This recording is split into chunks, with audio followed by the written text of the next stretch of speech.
Carissimi, buongiorno e di nuovo bentornati nella mia cucina.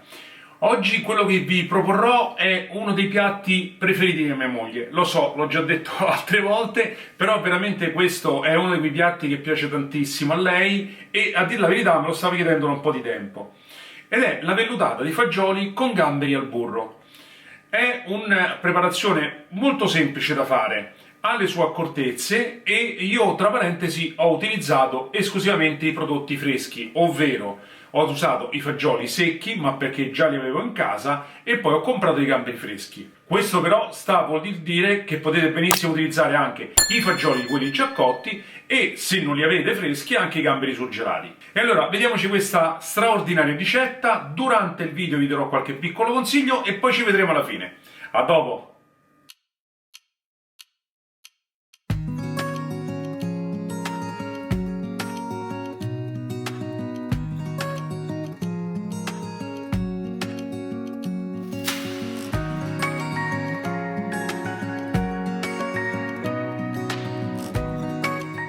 Mettiamo a bagno la sera prima i fagioli secchi.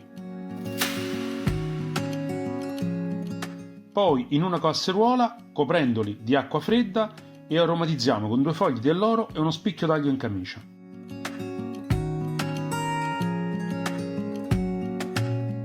Mettiamo un po' di sale e mezzo cucchiaio di bicarbonato per favorire la cottura.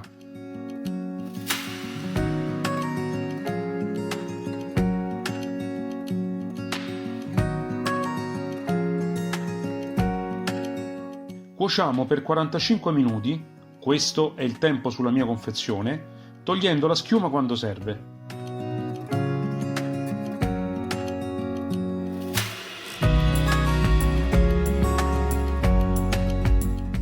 Nel frattempo puliamo i gamberi togliendo loro la testa, il carapace e il budello centrale praticando un'incisione sul dorso.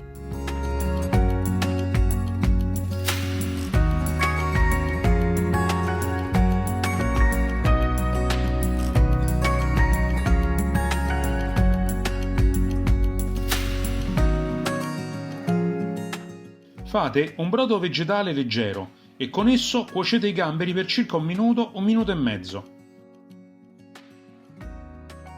Poi scolateli.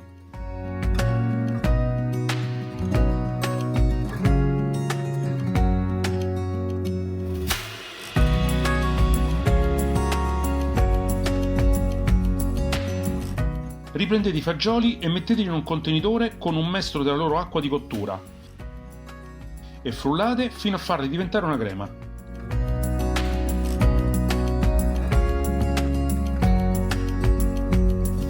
Mettete la crema in una casseruola con la panna,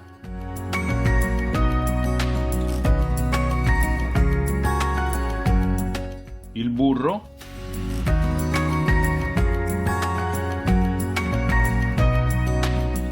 e il pepe e fate andare per circa 5-6 minuti. In una padella scaldate il rimanente burro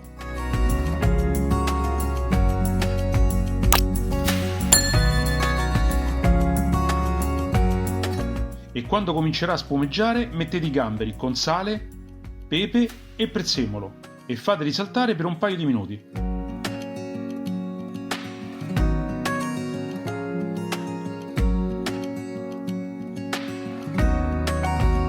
Ora su un piatto fondo mettete la crema di fagioli e infine i gamberi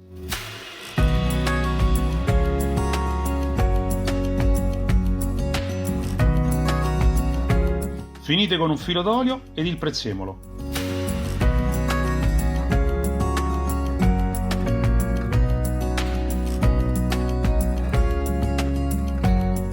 Buon appetito!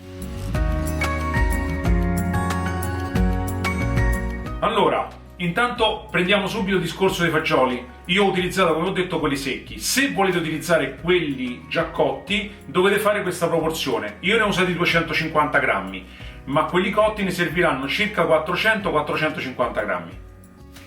Un'altra cosa, io in passato, quando ho messo la panna, avevo utilizzato anche quella da cucina.